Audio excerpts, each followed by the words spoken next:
레위기 3장 1절부터 11절까지 말씀으로 가장 좋은 것을 구별해 드리다, 이 제목으로 이 시간에 하나님 말씀을 함께 나눕니다.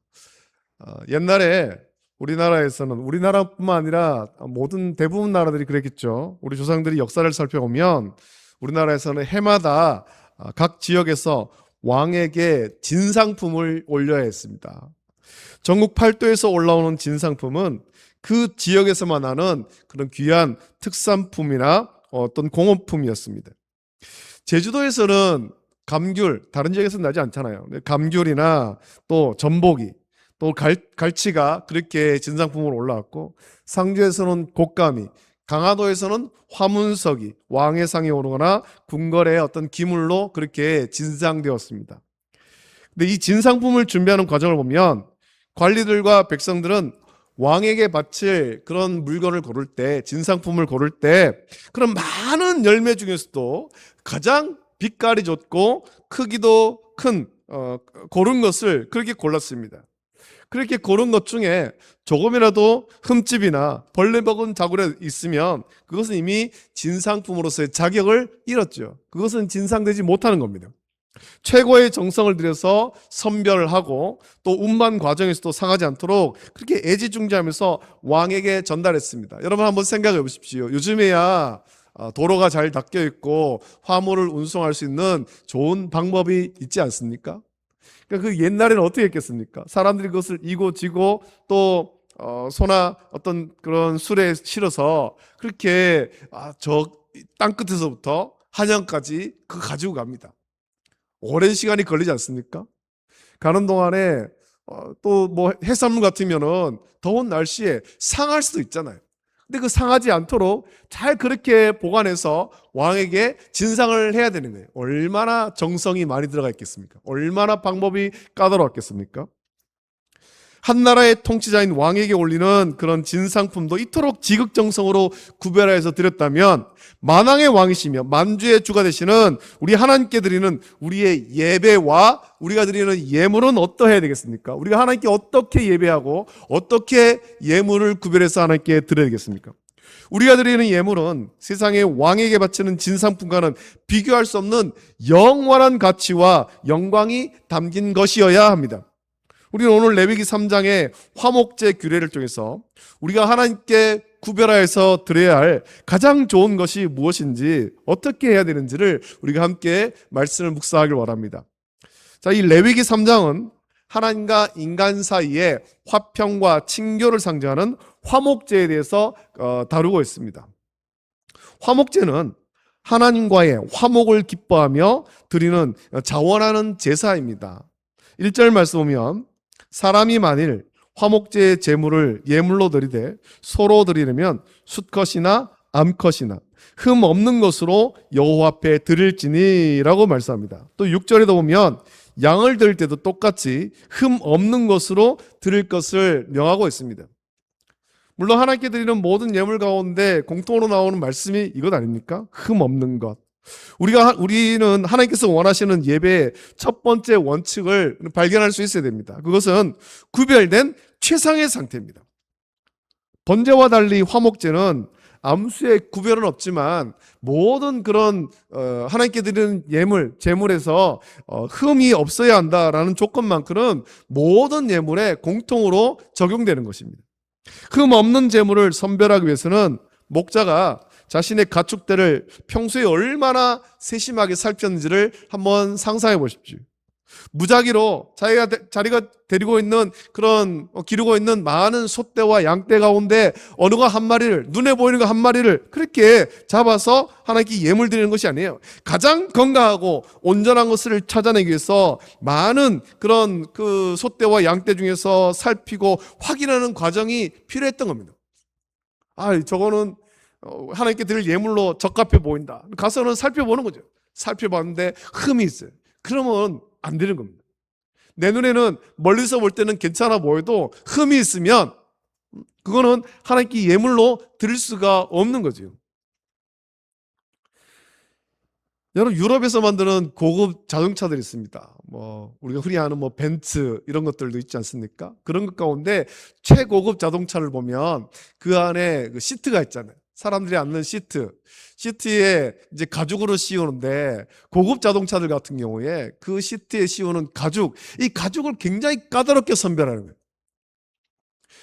그 소 가죽을 사용하는데, 소가 들판에서 자유롭게 그렇게 길렀던 그런 소 가운데서 가죽을 골라야 되고, 그 소가 모기 물린 자국이 없어야 된다, 이런 조건을 따집니다.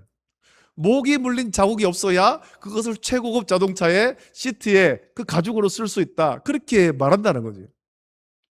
자동차에 쓰이는 시트 가죽도 이렇게 구별하는데, 하나님께 드리는 예물을 어떻게 해야 되겠습니까? 하나님께 드리는 예물, 굉장히 우리가 세밀하게 살펴야 되죠.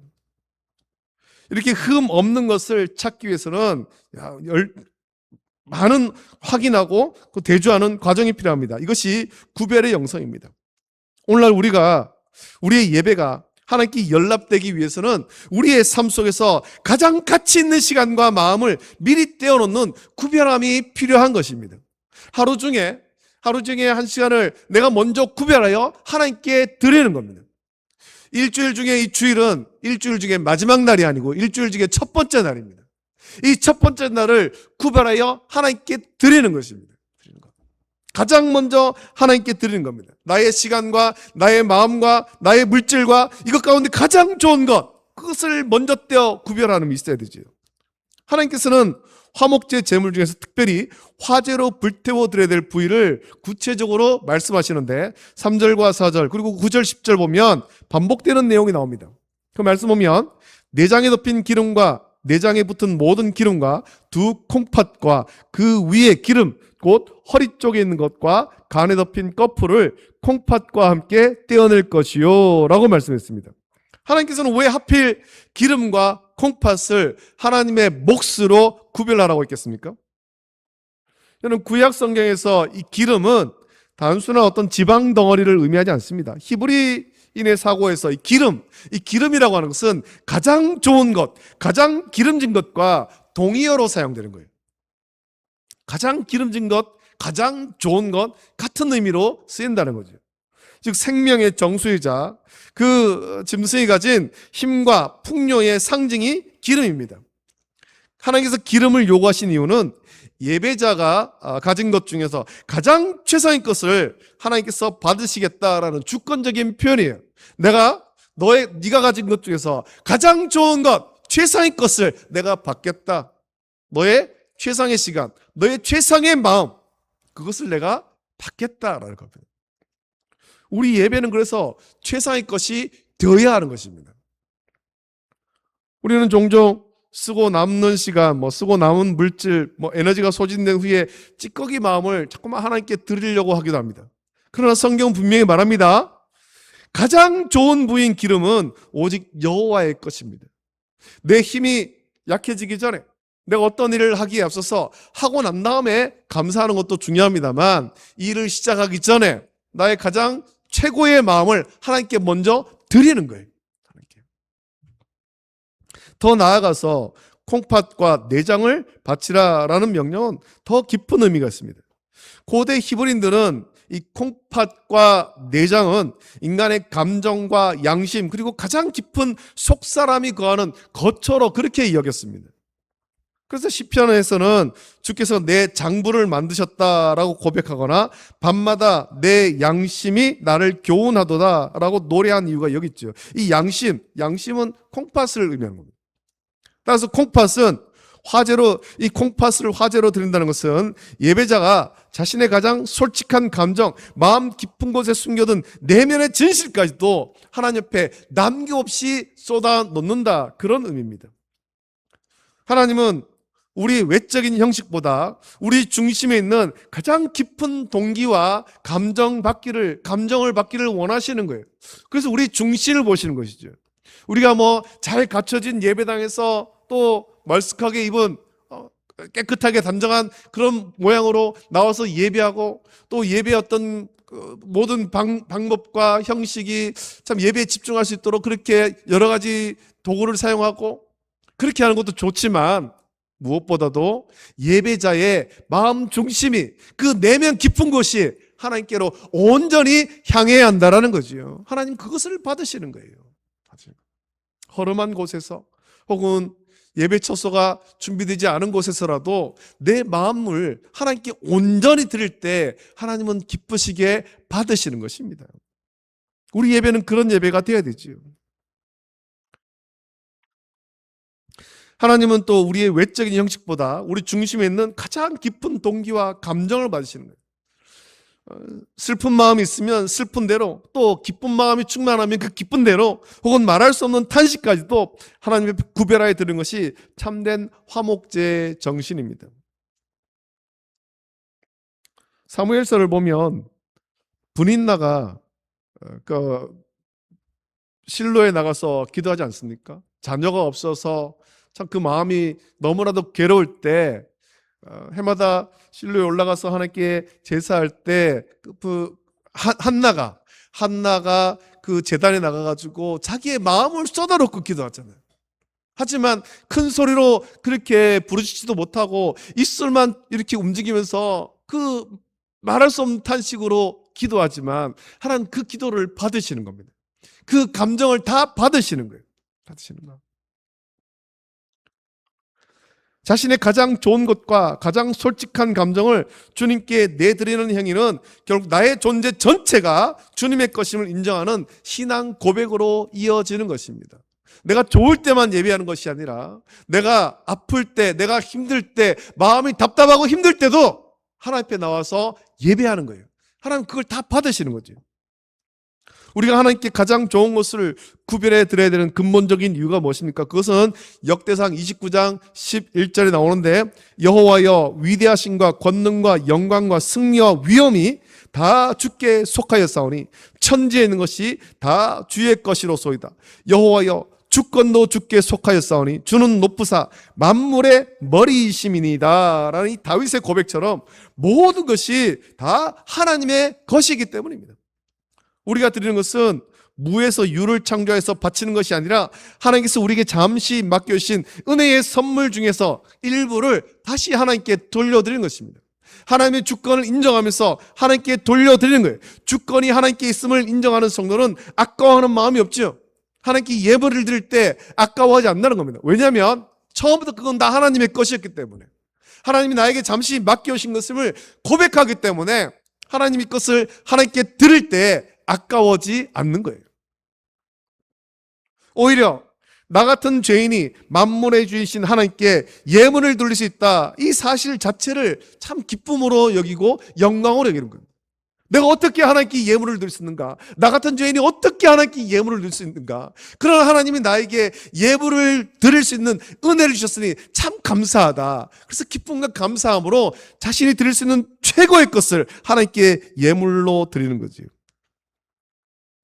그래서 생명도, 자녀도, 재물도, 감정의 변화까지도 하나님의 통치 아래 있음을 믿는다면 우리는 우리의 가장 귀한 것을 아낌없이 하나님께 바칠 수가 있습니다. 오늘 레위기의 말씀을 통해서 우리 자신들 한번 돌아보길 바랍니다. 우리는 과연 하나님을 만왕의 왕으로 정말 온전하게 믿고 고백하고 있습니까? 모든 주권이 하나님께 있음을 온전하게 고백하고 있습니까? 혹시 세상의 왕에게 바칠 법한 그런 정성조차 없이 그저 관습에 젖은 예배를 드리고 있지 않습니까? 제가 설교하면서 여러 번, 몇 번씩 얘기를 했습니다. 예전에 우리 성도들이 하나님께 예물을 드릴 때 헌금을 어떻게 준비했는가? 주일이 되기 전에 미리 준비하여서 깨끗한 것으로 준비하여 성경책 사이에 넣어놨다가 미리 봉투에 넣어서 주일날 그것을 하나님께 예물로 드리잖아요. 예물로. 우리는 그 마음과 정신을 다시 회복할 필요가 있습니다. 하나님께서는 지금도 흠 없는 재물을 찾으시듯이 구별된 예배자를 찾고 있는 겁니다. 우리의 마음에 흠이 없어야 됩니다. 하나님을 향한 사랑, 이 사랑에 흠이 없어야 되는 것입니다. 다른 것이, 다른 그 잡다한 것이 거기에 섞이면 안 되는 거지. 예배할 때 우리의 마음과 뜻과 힘과 정성을 온전히 다해서 하나님을 예배하는 거예요. 나의 시간 가운데 최선을 다해서 가장 좋은 시간 구별해서 하나님께 드리는 것입니다. 이 흠이 없다라는 것은 우리가 도덕적으로 완벽하다 그런 뜻이 아닙니다. 하루를 살면서 일주일을 살면서 내가 도덕적으로 윤리적으로 완벽한 상태가 되고 그래서 하나님 앞에 나와서 예배하고 그렇게 생각한다면 그건 자기 의를 앞세우는 것입니다. 우리는 우리의 힘으로는 그렇게 될 수가 없죠. 우리는 이 흠이 없다는 것은 예수 그리스도의 보혈을 의지해서 우리 자신을 정결하게 구별하는 거룩한 열망을 의미하는 겁니다. 우리 스스로는 조금도 깨끗해질 수 없지만 의로워질 수 없지만 예수 그리스도의 보혈로 우리를 정결케 하시고 성령께서 우리를 다듬어 주셔서 하나님 앞에 설 수 있도록 은혜를 주시옵소서. 이런 마음으로 주 앞에 나가야 됩니다. 우리의 물질만이 아니라 우리의 마음 깊은 곳에 있는 그런 기름과 콩팥을 드려야 됩니다. 나의 가장 빛나는 재능, 나의 가장 소중한 시간, 그리고 누구에게도 보여주지 않던 나의 진실한 마음의 중심을 제단 위에 올려 놔야 되는 겁니다. 참된 예배는 마음과 뜻과 힘과 정성을 다하는 겁니다. 하나님은 그런 예배자를 지금도 찾고 계시죠. 화목제의 제물이 온전히 태워져서 향기로운 화제가 되었을 때 하나님께서 기뻐하셨던 것처럼 우리가 우리의 가장 귀한 것을 구별해 드릴 때 하늘의 문이 열리고 진정한 화평의 은혜가 우리의 삶에 온전하게 임하게 될 것입니다. 내게 있는 모든 것이 주님의 것임을 우리는 날마다 고백해야 될 것입니다. 이제 남은 한 주간 여러분의 삶의 현장에서 가장 좋은 것을 구별해서 하나님께 예배하는 예배자가 되시기를 예수님의 이름으로 축복합니다. 우리의 가장 솔직한 눈물과 또 가장 뜨거운 감사를 받기 합당하신 하나님께 우리의 전부를 기꺼이 내드리는 복된 성도가 되어야 할 것입니다. 하나님께서는 그 구별된 그런 마음을 절대 잊지 않으시고 하늘의 신령한 복과 땅의 기름진 복으로 저와 여러분의 삶을 채워주실 것입니다. 우리의 왕이신 하나님께 마음과 뜻과 정성을 다해서 하나님 자신은 참된 예배를 드림으로 하나님께서 기뻐하시는 예배자로 온전히 서는 우리 모든 성도 되시기를 예수님의 이름으로 축복합니다. 기도하겠습니다. 참 좋으신 아버지 하나님, 사랑과 은혜를 감사드립니다. 오늘도 우리 주의 전으로 인도하시고 또 레위기의 말씀을 통해서 화목제에 관한 말씀을 같이 묵상하게 하심을 감사드립니다. 이 말씀을 묵상하면서 우리도 우리의 마음과 뜻과 힘과 정성 다하여 우리의 시간을 드리고 우리의 물질을 드리고 우리의 건강을 드려서 우리의 최고의 것을 하나님께 온전히 드리며 하나님을 예배하는 하나님 자신은 참된 예배자로 다 설 수 있도록 은혜를 주시고 하나님께서 주시는 위로와 평안을 온전히 누릴 수 있도록 복 내려 주시옵소서. 감사합니다. 예수님의 이름으로 기도합니다. 아멘.